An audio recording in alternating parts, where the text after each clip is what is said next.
So you're 40 and you want to get your first girlfriend. So I wrote this guide with somebody I met, and he kind of just taught me the whole process of struggles and stuff that he faced along the way. And we're going to get into that. But the main thing that he said is just recognize that, he always knew how to do it.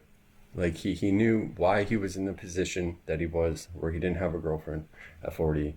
And ultimately he did know how to fix it. He did know that if he just like applied himself, that he would be able to do it. And essentially just avoiding discouragement is, and I know that's very, easier said than done, but just like recognizing that you're actually doing something about this, and you should, recognize that, you're taking action, and hopefully you can, when things don't go your way, when, a girl that you're kind of interested in, you have new emotions or whatever it is, just like first recognize that you're actually doing something about this, and, that's commendable, and that's really healthy behavior. And it's just going to take a bit of time, maybe. I mean, you're going to be so much more mature than like a 20-year-old getting their first girlfriend. So a lot of, the stupid things 20-year-olds do, in this regard, will likely, you can kind of skip that because, you're just like a regular mature human being. You just haven't had a girlfriend yet. So let's get into this. Now, in terms of like your appearance, yeah, ideally, if you're like significantly overweight, in a perfect world, yeah, you hold off getting a girlfriend, go to the gym for like however amount of time, 6 months, a year, melt the pounds off the best you can. But that's, again, easier said than done. But if you do go that route, your potential for the long term for the type of girl that you can get is, you're just going to be in a better position. But other than that, the main thing is like, just make sure you look well put together, that you actually put effort into your appearance. You don't have to go like crazy, deal with any fucking random hairs on your neck and stuff like that.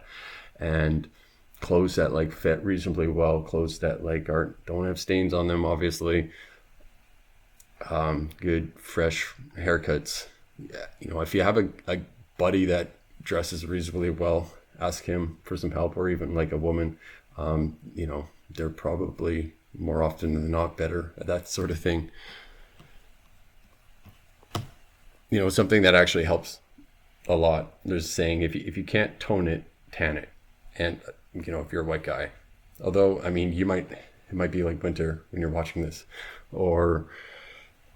and I know the idea of going into a tanning bed is probably not remotely something that you might, want to do. But if there is a means of tanning, it does help a lot. Although it's not the most healthiest thing to do. If just like getting you could just do it for a few months. But anyway, it's something to keep in mind. I won't go too deep into that. But the best thing, by far the best option, is just going to be online dating. Is just get the best pictures that you can.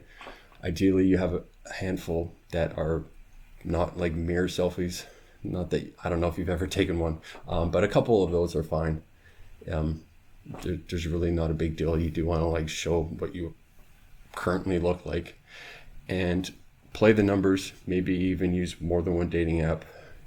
Your profile doesn't need to be anything more than just very simple stuff. It's really not that important. Just like who you are, what you do, what you're looking for. If you're wanting to just say you're looking for a chill girl who, is cool with staying in and not a big partier, if that's what you want. Maybe you are a partier, but I don't know. It's really not important. Just like super basic stuff. When you get to it, the conversation doesn't need to be anything than like chill, like casual, asking, like you can open with like, what's up? Like, how's it going? Maybe if you can, and you don't want to like, you do want to hit the numbers because it's very difficult. It's very competitive. With online dating, you generally have to drop your standards. So if you're like a 7 out of 10, you got to go for like sixes and some sevens, generally speaking. Ideally, they get inundated with a lot of messages. So if you can, and if you can do it in a quick manner, if you can just scan through their profile and mention something, if there is something relevant, something that's relevant to you. Maybe she mentions she's into something like hiking or something that you like, or a sports team or whatever. Just like scan, grab it, send a message. Don't spend more than like 30 seconds on a profile to get a message, because most girls aren't going to be able to respond to you.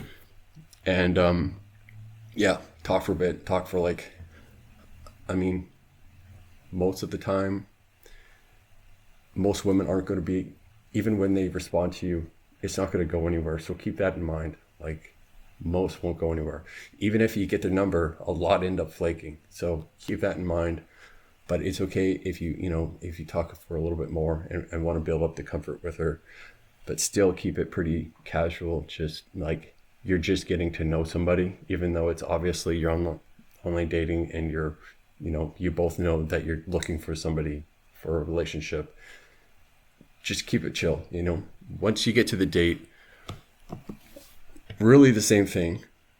Doesn't, all that like worrying about like, okay, do you kiss or anything like that on the first date? Just like, don't do that. Just, there's no reason to do that. I mean, so what I do is like a bit before the date, like early on in the day, when we like agreed to the time later on, I will say, hey, I have to go do something for work or whatever it is. Just make up some excuse, like an hour or an hour and a half after the date. So if we're meeting up for drinks at 5, I'll just be like 6:30, I have to go do something.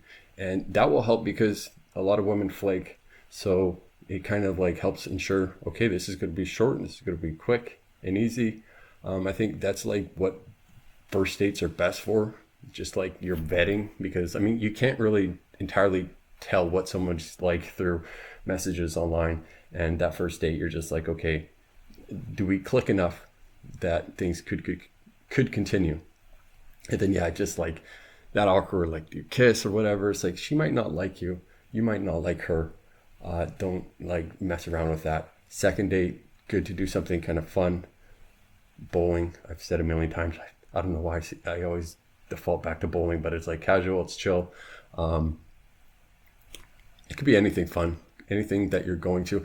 Don't like do movies or anything, because you're not talking for the most part, or you shouldn't be talking in a movie theater.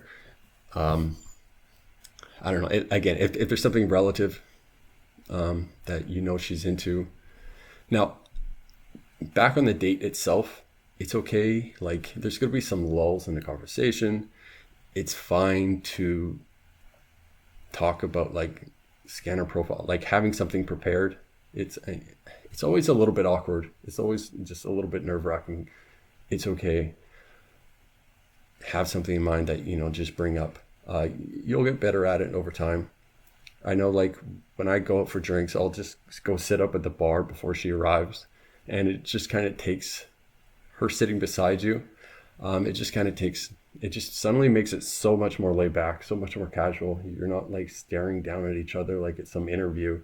And it's like, oh my God, like you just start stumbling over your words, or it can suck. Like, just sitting beside, you might have a TV to watch. You can talk about, obviously you should not just talk about the game. Oh, and my phone is going off. Hold on one second. And we're back. Sorry, I just did my first jump cut though. So have her sit beside you. Ideally, it helps.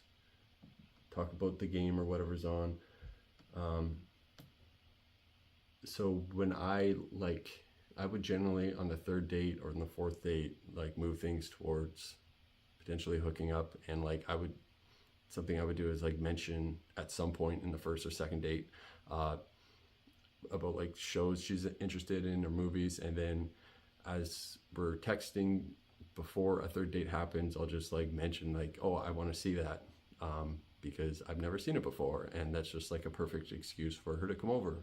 And you don't have to move that quickly. I think it's just typically good to, you don't just want to be talking and interacting like you're just colleagues, you do want to start, having some sexual tones and vibes and flirting, just getting past. You don't want to do it in the beginning because it's like you don't know if she likes you, or she could be turned off by it, and you don't, you're interested in a relationship and it's kind of serious, and at least that's how I did it.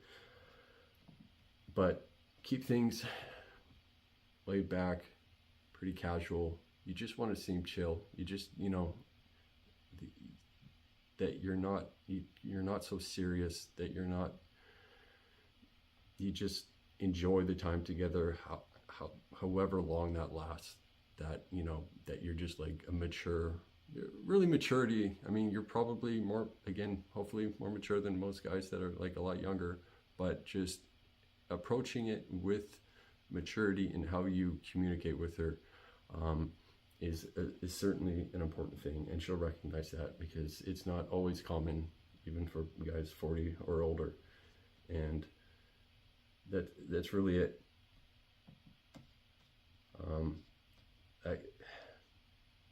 If you are a virgin, I don't know if I have some information exactly. I'll break that down, how to make a move and all that stuff. Just coming back to the first point, it was his name was Aaron, that I was talking to, and he got his first girlfriend. He said it's really just like some like deep down issues that can like throw him off into a bit of a spiral, or some like however it got you into that position. Just try to recognize that every step forward is huge. It's something new, and regardless, you get rejected a bunch, and it could feel shitty. Just there's somebody out there for you. Not to sound like a fucking Hallmark card here, but you'll get there. Just stay with it. Good luck.